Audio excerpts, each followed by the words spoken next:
21 мая 2022 года. Вот такая погода.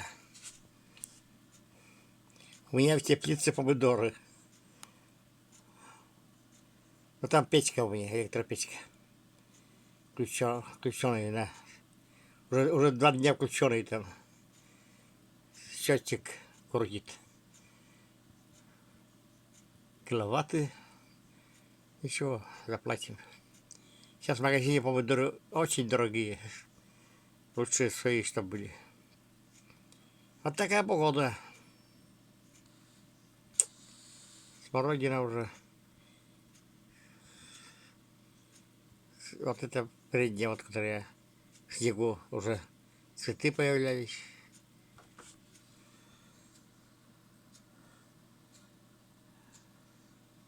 Вот так.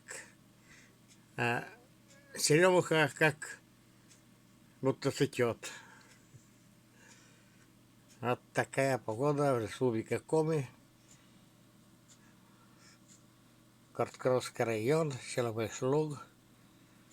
Съемка со спальни Васи Попова, кида Вася.